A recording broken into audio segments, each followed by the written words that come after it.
Alrighty, hello everybody on YouTube. What I want to talk about today is what you can do right now, this very moment, if you find yourself suffering or struggling, right? And that can take many forms, but I'd say the basis of it is usually dissatisfaction with life, resistance to your current situation,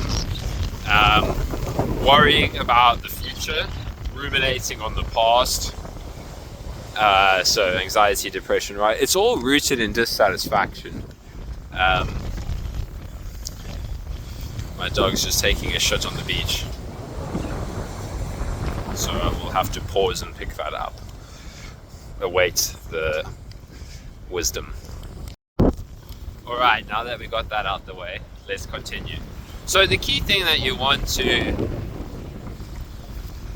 start with is to notice active resistance and release it. Realize that nothing can ever be other than it is, and nothing needs to be other than it is. Oh, the dogs are swimming. Except the mind that believes that things need to be other than they are. And fuck me, it's windy. And all that mind is doing is creating an illusory world of problems for itself. So experiment with this for yourself. What would it mean like if I didn't go into active resistance to what was happening to me in this moment? And then feel what is underneath that story, because it will be based on something that we don't want to feel. Either an emotion, a sensation. And we don't want to release the story because it's acknowledging a sense of helplessness usually. That this is reality as it is in this moment. And that acknowledgement of helplessness has a sensation tied to it, which we have learned to run from. So ask yourself, what are you afraid to feel right now, right? And notice that the story doesn't actually matter. It can be a story about what's going to happen in the future. It can be a story about what shouldn't have happened in the past, or it can be a story about what shouldn't be happening in the present.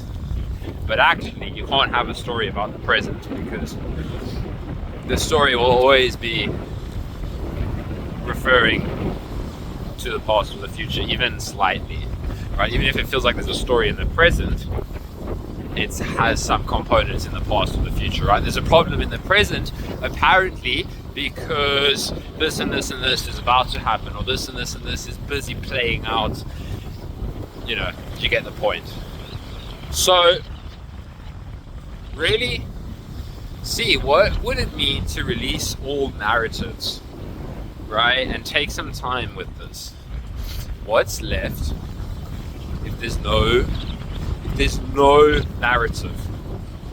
Because if you're having thoughts about what is happening, there is always a narrative, and that narrative will be carrying in some story of the past and imagining some story of the future.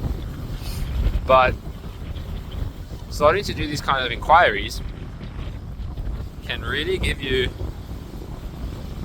and it can take some time because we're so tied into living this way, but it can really give you a taste of the truth that you don't need to live in the story world.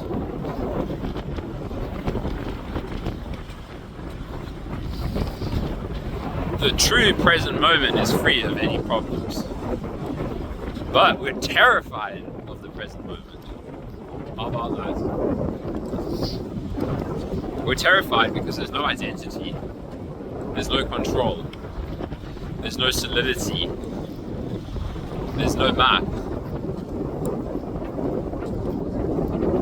Right? And it's bliss.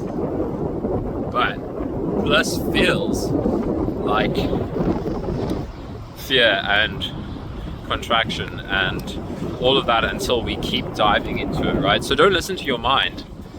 The funny thing is, I get this question from people often when you start to feel into the emotions. The most common story that the mind spins is that you're going to get stuck in the emotion if you feel into it too deeply. But that's bullshit. You're stuck in the emotion because you're not feeling it.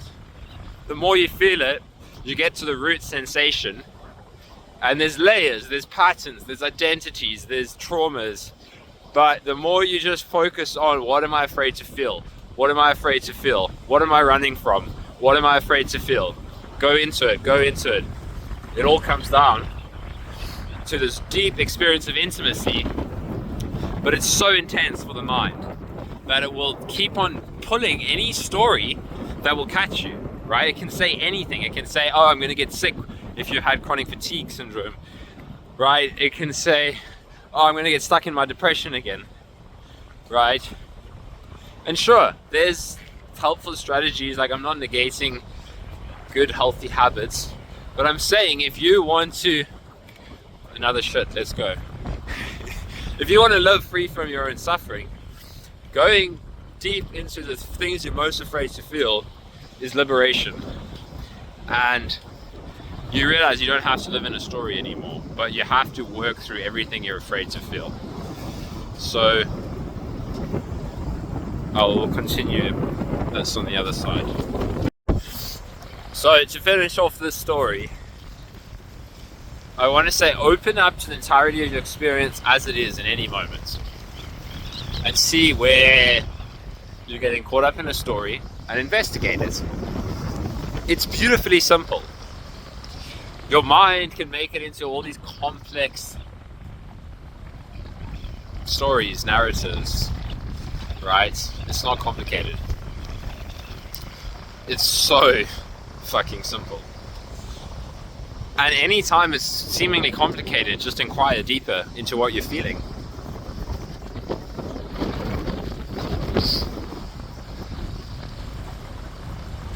Your mind will always redirect you into some sort of intellectual game to avoid something we're afraid to feel. So the roots of this whole path of ending your suffering comes down to, can you notice when you're getting caught up in a thought? And can you release it to feel what you're afraid to feel underneath? Right? And then you integrate, right? You live, and then you see where you get triggered. You see where you start getting pulled into stories again, and then you investigate, and then you feel.